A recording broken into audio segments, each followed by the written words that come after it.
Kia ora and welcome back to B2B Inspired, the podcast by Blue Ocean where we unpick the ins, outs, ups and downs of all things business to business here in Aotearoa, New Zealand. From emerging trends and thinking to the inspiring real-world stories and experiences of smart, good people from within our ecosystem, we're here to help the New Zealand B2B community to become one of the best, boldest and brightest anywhere in the world. Now, if like me, you live and breathe all things business to business and you're looking for a place to connect, learn and be inspired, you have come to the right place. Let's join Freya Spaven over in the studio.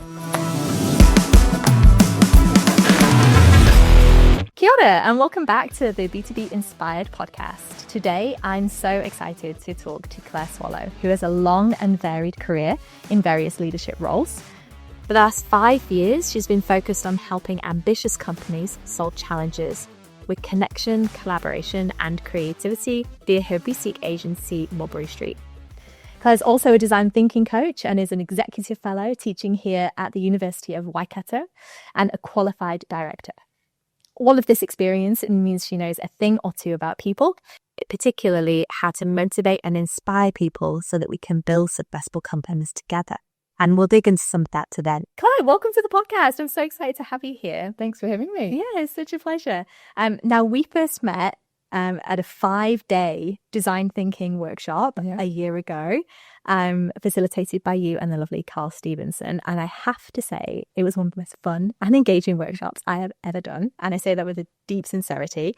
There was so much laughter. There was props like spaghetti, loads of post-it notes, and I was so impressed with the way that you facilitated the workshop in a way that engaged everybody, got everybody on board, and we were from such different backgrounds, and I loved it and I learned so much. Awesome. So how did you get into doing workshops like that and facilitating workshops, and why are they so effective? Yeah, interesting question, because I've really struggled with the term facilitator for a long time. In fact, I didn't even know that was a thing. I remember a few years ago, I had started hearing about this group or community called the Facilitators Network.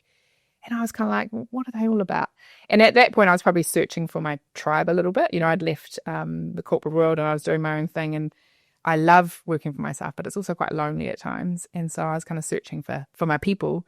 And I thought, really spur of the moment, last minute, I'm going to go to this Facilitators Network festival. And I walked in feeling like the complete fraud. Like I was like, I'm not one of these people, but let's go and see what it's about. And within 2 days, I was like, oh, there's a whole world of people that are really passionate and really amazing at bringing groups of people together to solve problems, to connect, to learn, to whatever.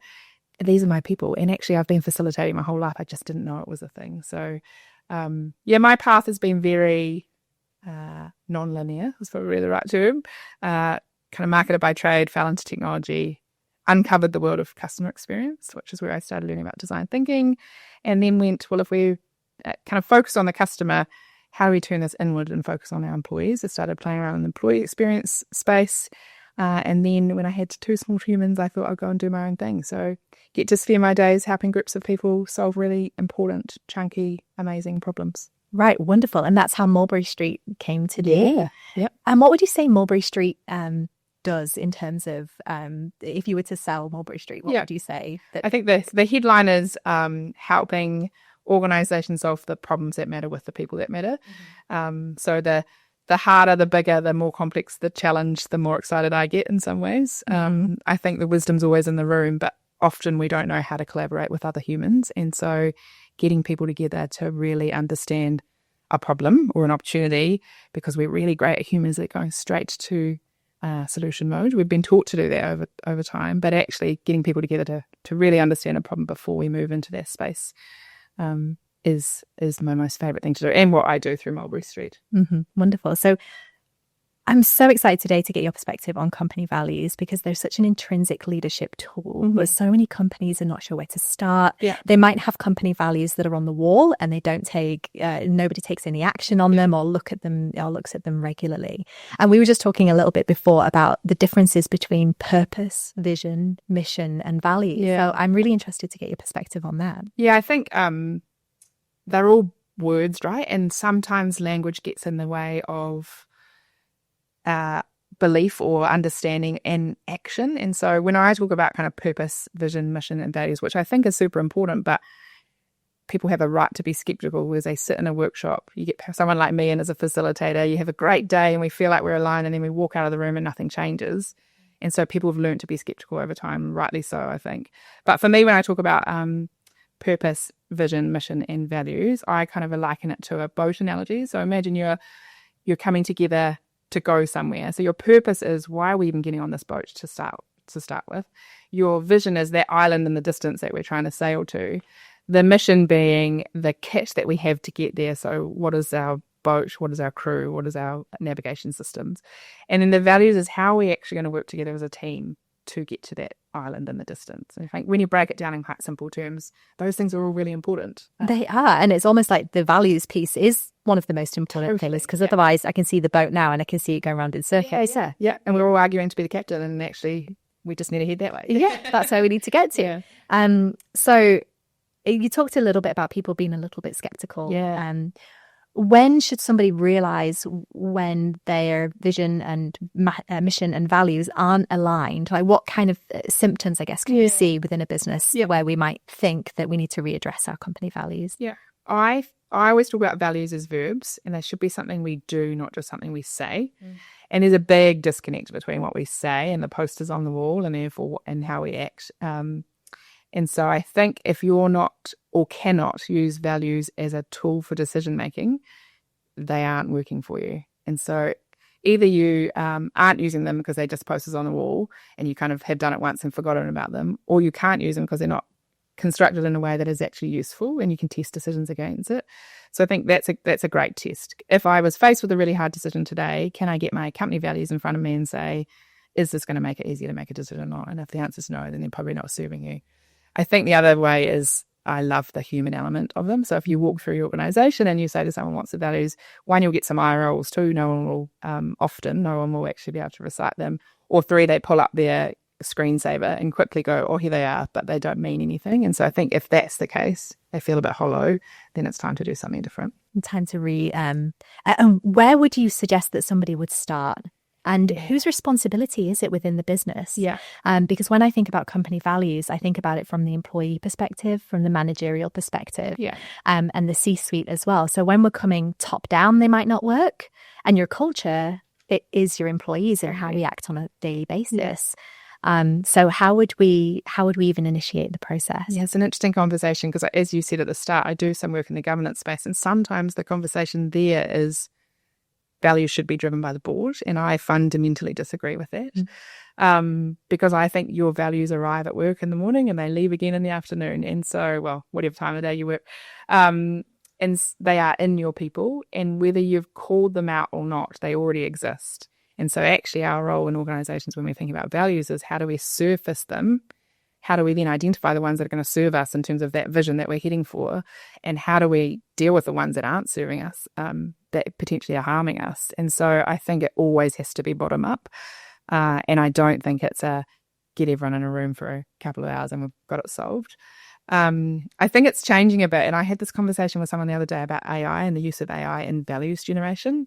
And my skin kind of crawled a little bit, because AI can make things sound awesome, but it doesn't mean it's you. And I think values is one of those things that has to be authentically the organisation. And that's what I see a lot of organisations doing wrong. They start with a list and they go, here's a list of 40 values.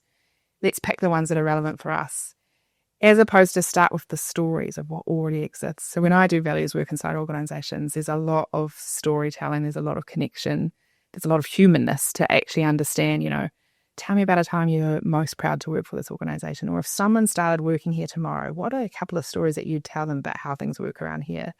And in those stories, live the values. And I think once we start surfacing them, it becomes really obvious what they already are. And then we go, well, what's the purpose and the vision of the organisation? And are these values that we've surfaced going to help us to get there? And if not, what are we missing? And then how do we bring that in? So I think that kind of bottom-up approach works a bunch better. Yeah, absolutely. And one of the things that I was interested to dig into, because I have to admit, when I first moved into the world of work, I was given a set of company values. And I was a little bit confused about how they fit in with my personal values, right? Especially when some of them were so strong, and some of them maybe were telling you how to act. And I was not conflicted, but I started to ask the question of, how are these different from my personal values? So could you talk to that? I think that's a really awesome indicator for employees coming in to say, do I have values alignment with this company? And if I don't, is this the right place for me to be? One, do they actually live them, or are they kind of wallpaper? Test that first. But if they are living them and they aren't aligned with yours, then is that the right organisation for you to be part of? And so, I would be a big advocate for organisations using, and even individuals using that as a litmus test of, is this the right place for me? Because I think there has to be alignment, right? If it's not, then you'll quickly realise it's not the right place, I think, anyway. Yeah, absolutely. And on that alignment piece as well, we think about this disconnect between teams. Sometimes, we're not sailing in the right direction. There can be friction, especially between marketing, sales, product. How can company values tie those together and help to make that process a little bit smoother?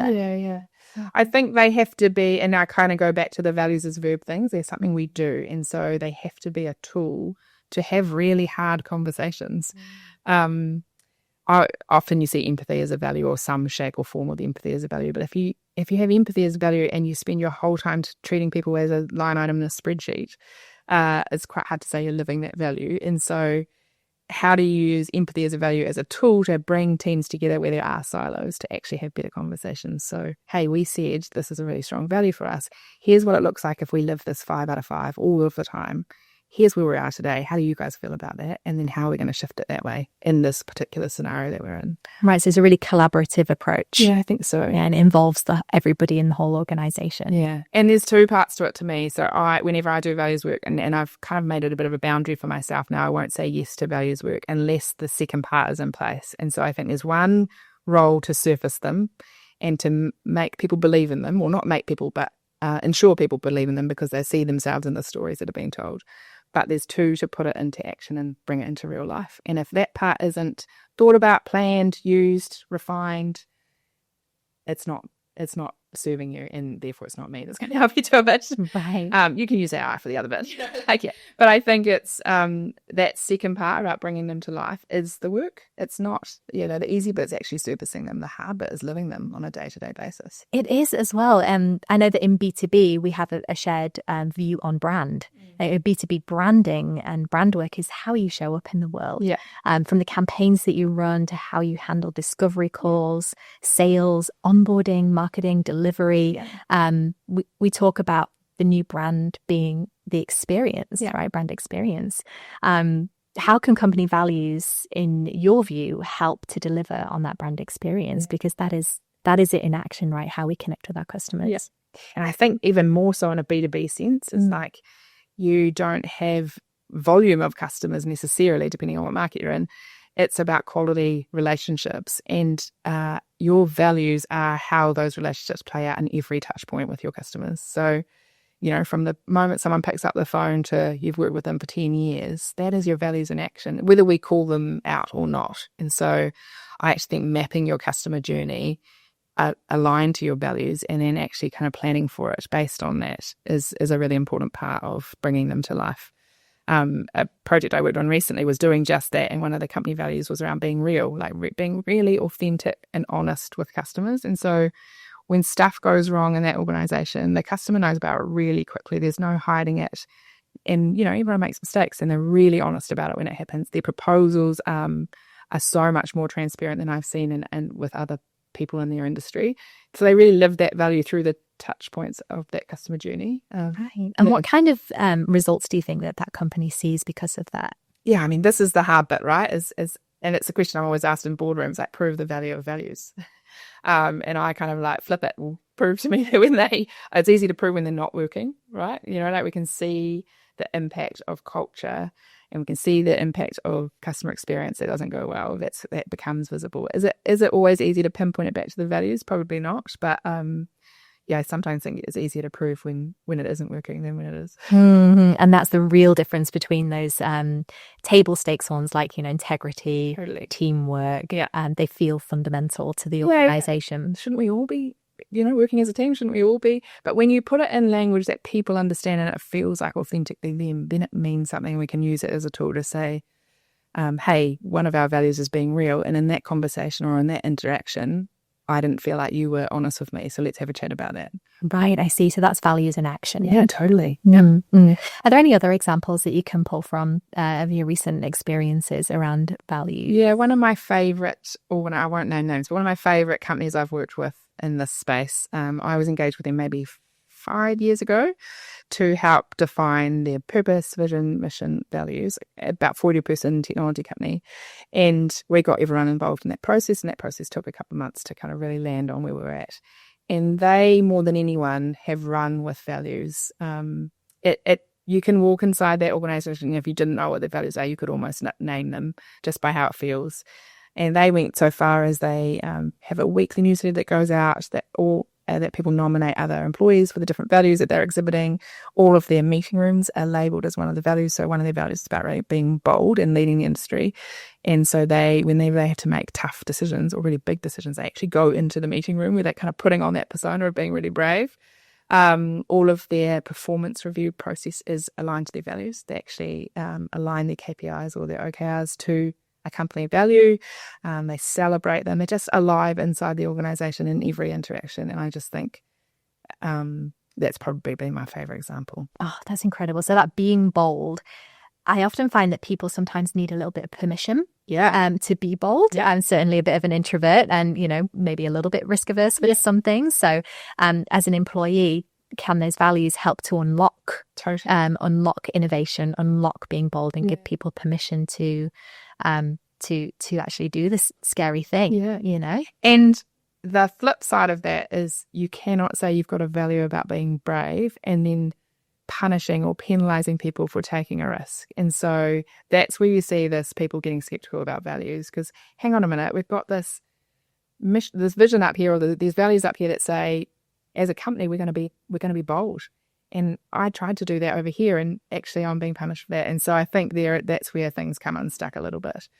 That's not to say people, can just be careless. Yes. There's a difference, but actually encourage people to take a risk. One of the best managers I ever had in my time sat me down in my first week of work and went through the company purpose and vision and mission and stuff. And he said to me, I will never, ever fire someone or penalize someone who is living these values, and here's what they mean to me. And that really stuck with me, of go and live the values and you kind of can't do wrong. That's living it, I think. Oh, that is amazing. Yeah, that's a real translation of that. Yeah, that's incredible. Yeah. Maybe the mark of a good manager as well. I think so. Leading into leadership. Yeah, and modelling it, because it's all very well to be like, you guys, the team should live these, but I'm going to go and hold myself to a different set of it. But that is, you do see that a bit. Yes, yeah. And in an innovative company, when we're trying to be innovative first, especially when we're trying to push the boundaries a little bit of what's possible. Business is a little bit tough at the moment for a lot of people. I think shared values and being bold, say, gives that permission to act. And being bold doesn't mean big up and lights risk all over the show. Being bold to someone maybe just speaking up in a team meeting, or being bold to someone maybe just trying this thing over here that they've never done before. It doesn't have to be this big stuff. And I think that's where values and bringing it to life is quite a personal thing and needs some assistance to kind of figure out, well, how does that connect with me and my role, and what am I doing? Now, one of your, from a very early conversation that we have, one of your guiding principles seems to be that when you want to go to an organisation, you want to help them become organisations that you would be proud that your children worked in. Speak to me a little bit about that. Yeah, I think, the world of work, or the future of work that they're going to inherit is unimaginable to me at the moment, which is quite terrifying as a parent, but an opportunity at the same time. There's two sides of the coin. And so my kind of mission of purpose, I guess, is how do I help create the organisations that I'd be proud for them to work in, and the leaders that I'd be proud for them to work with. And I think, I don't know what those roles are. I don't even know what the companies are that they'll work in the future. But if we help organisations figure out how to build human connections with their teams and with their customers, how do we help organisations actually collaborate to innovate, because I think we're not taught that as humans. We're put into rooms and say, you guys figure this out. But actually there's a bit of an art and a skill in natural collaboration. And then how to be brave to be a bit more creative. I think if organisations have that at the heart, then they're going to survive, one, and two, they're going to be organisations that I could see my children working in the future. Absolutely. So that is almost the purpose and the mission piece of what Mulberry Street's all about, right? I think so. So if you're a founder and you're trying to move those values throughout the company, that's that top-down piece, and then you want your employees to be living them. Yeah, exactly. Who is an example of a B2B company do you think that's doing really well in this space? Let's pick one that we know so that we can go and try and emulate. Lots of the tech companies are way more transparent with this stuff than others. So people like Atlassian, they have a great, and I'm struggling to come up with them off the top of my head, but they have a great set of values that when you read them, you're like, I really get a sense of what it would be like to be inside that organization. And they're written in a way that are very real, very humble. But also as a customer of theirs, which I have been in the past, you can see that play out in their interactions with you as a customer. It's not just marketing. I think they do a great job. One of my favourite stories is also an engineering company that I worked with a couple of years ago, and 90-person engineering firm. And, steel cap boots, high-vis vests. I think they had about 92% of the workforce was male. And the leadership took a really brave decision that they were going to redefine their company values and get every single person in the organisation involved. These are guys that work on the line. They don't come into meeting rooms and talk to people like me, and so it was a bit of a risk for them. And it was probably my favourite project of all time. So I got them telling stories about what they were proud of, when it got really tough, why would they keep coming back beyond the paycheck, and some of the stories that they were brave enough to tell, which the leadership team thought they would never go there. That they will just get the real surface level stuff. We had people in tears. We had one person talking about how he was going through a really rough patch, and a person in the leadership team realised that and put him up in a hotel for a couple of months and paid for it out of his own pocket. And no one in the organisation knew that story existed.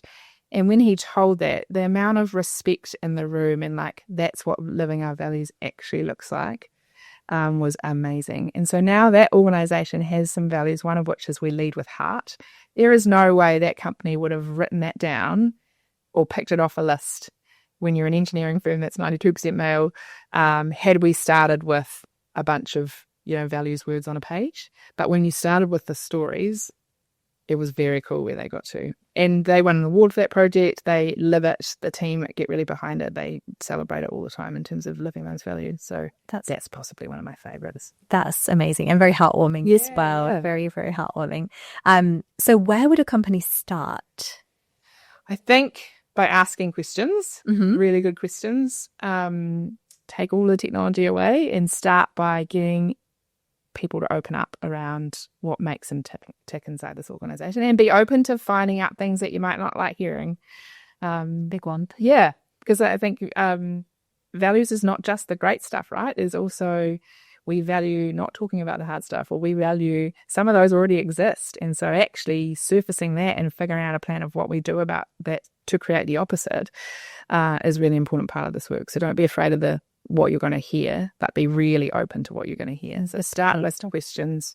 I use those kind of questions a lot. Tell me a story that signifies to you a time that you think we were performing at our best. That's one of my favorite questions in the value space. And you'll hear the most amazing stories that were really personal to that person, and you probably don't even know existed, in their mind. I did a workshop on this the other day, and someone told a story about how when he joined the organisation, he had come from overseas and someone picked him up at the airport, and the company had paid for him to be in a hotel for a couple of days just to land on his feet. But the manager had gone in and put a bowl of fruit in the hotel and filled the fridge with a few breakfast supplies. And he's like, that to me was like, they really thought about me beyond just me arriving in the city and not knowing anyone. That kind of stuff is living your values. So yeah, I think tell the stories, or ask for the stories in a way that doesn't feel too full on for humans, and then listen to what those themes are that are emerging, that kind of are repeated, so that you can see those are already your values that exist. and then promise me that you're going to put the second part in place, and that is to live them, to build a plan of how do we live these. Mm-hmm. And when I talk about building a plan of how we live these, I get people to describe, if we were living this value, if we were leading with heart, 5 out of 5, all day, every day, what would I see inside this organization? What would I hear? And how would that feel? Like if I was an alien coming down from another planet, how would I know you were living that? What would that look like? So getting people to describe it in a tangible way. So you start surfacing some of the behaviors. And then where are we at today? And so they might say, this is really important and this has come through real stories, but actually we're only living this at kind of a 2 or 3 level. What's going to push us to there? And that becomes a bit of a roadmap around how do we actually do something differently to live these values. And that's the value of people and culture in organizations, right? Like they're the people who are integrated within the organization and usually have the kind of empathy and the capacity to look at what's happening in the people space beyond human resources capacity. So have you seen that in companies? Yeah, I think people and culture get a bad rap, right? And time inside organizations, I think we've come from this generation of HR with the R standing for resource, and resource is something you consume and throw away, which has never quite sat right with me when we're talking about humans. But I would love for values work to sit with people and culture teams and leads inside organizations, because they're the ones that can influence the bringing it to life piece. It doesn't always, but I think that is the right home for it. And they generally have the empathy and the curiosity to go and do some great work in that space. Absolutely. What else should we dig into before we go to the end? I mean, we've covered so much ground already. I just love how you were talking about what the effect is on the customer. Like you were saying about, how does somebody talk about, when you're delivering a proposal or that felt experience, on the other side of values, like when a company is really doing this right, they're playing not necessarily in the Atlassian size, but these are our engineering companies and our local companies that are working together. So it sounds like not only can we have an effect on the internal, we can actually have quite an outsized effect on what's happening outside the company as well, which I can imagine has a direct effect on, how many reviews that we see. We are seeing that in marketing, that reviews are an extremely important part of our marketing stack. And how, just in general, how the customers react and experience our brand. I've got a customer that does qualitative customer research every 6 months. I have been doing that work for them. So they get someone independent to spend some time with their customers to understand that experience from their point of view. And we actually we do bring up the values and say, can you provide some examples of where they may or may not have lived this? So it's really tangible at a customer level to say, can you feel this? And if not, what do we need to dial up or dial back to make that happen? And so I don't think it's an internal only tool. I think there is a bit of a disconnect sometimes between kind of value proposition and brand and company values. And I think they should be super tightly aligned, because your company values are what your customers should feel through their interactions with you. And that is brand as well. And so we can't kind of split them. I think people try to, and I think that's a result of marketing approach to brand, to company values. It's been led by what sounds good to our customers as opposed to what is inherently us as humans inside this organization. As marketers, maybe we can be a little bit guilty of putting them in a bit of a bubble and not involving the whole company. But I think that one way we can do that is to get the whole company involved, get everybody into a room, and like you say, take away the technology. Remove some of the barriers. Get the Post-its out. And have a good old tell some stories. Tell some stories. Get around the campfire. The other thing is keep it in their language. I see this all the time, is like we'll have a values session and we hear all these amazing things.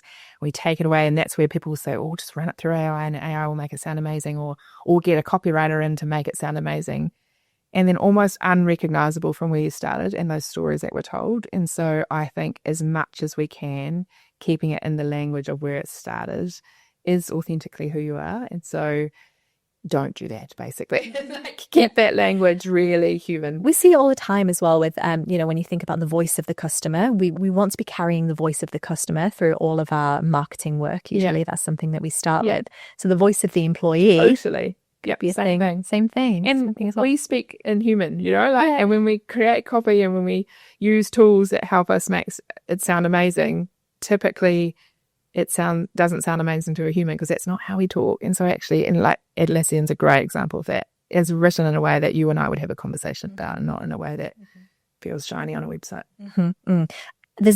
There's a big difference as well between a word like honesty and a big difference, between a word like honesty and integrity. Yeah.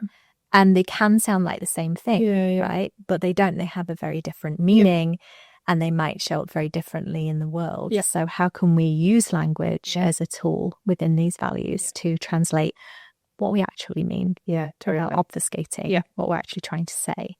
Clarity. I'm working on a project at the moment where the values they're a global organisation, and the values have been top down from head office offshore into New Zealand market, which is kind of the opposite of what I'm saying, right? But so they have been gifted these values that they now have to then create some meaning in. And so that is a world we live in, and you can't just say, no, we're not going to adopt those and they mean nothing to us. The way in which we kind of create some meaning is the word says this on the label on the jar says this, but to us here in New Zealand, what does that look like? What does that feel like? What does that sound like? And maybe we have some other words to describe it, and that's fine, but this is that value coming to life. And so still that kind of same process, even though we've got the values being kind of sent from above. That's an interesting perspective. Yeah, it's a really interesting perspective. What are some of your favorite resources on this? Like, we've talked a little bit about the emotional culture deck, which I heard you mention before. What other tools can businesses use, or people in culture or human resources use to surface these values? Yeah, emotional culture deck is a great one. And for those that don't know what it is, it's a card deck that has emotion words written on each card. There's about 100 words, half of which are perceivably pleasant and half of which are perceivably unpleasant. And getting people, especially like I used that as the warm-up activity for the engineering firm that I talked about, to get people comfortable to talk about stuff that they would never normally talk about with their workmates, right? But it gives people a license to do it, because actually we're just playing a game and I'm just getting you to sort some cards and, what's important to you from how you want to feel at work. So tools like that are great at opening people up to tell some really great stories before we're into the storytelling bit. What else do I use? I think anything you can use or view, the more kind of storytelling aspects, the better. So there's lots of people that play in that space. Simon Sinek's an old favourite. Everyone talks about him, but he actually is really great at this stuff of using really interesting and important questions to unlock the stories, and in the stories we find the values. His stuff is amazing. Like the Start With Why kind of piece, it's been around forever, and it's still, I think, stands just as true today. Brene Brown talks about values as verbs all the time, so some of her work's interesting in that space. I remember reading Atlas of the Heart and being so shocked at the statistic that she gave that the big study done, and there was only 3 emotions that people were feeling: happy, angry, and sad. So it became her mission to give us language, shared language to use around values. So that book is also fantastic. I enjoyed that one. I think that connection between values and emotions is really important, because it is what we feel. Values is how we feel at work day in, day out. I often talk about it's the how your stomach feels about turning up at work after a long weekend or after a holiday. That's where, am I aligned to this company value or am I not? Am I in the right place or am I not? So you can't split the emotional piece from the values piece. I think it is it. That's very interesting. Thank you. If there's one thing that you'd like our community to walk away with today, what would it be?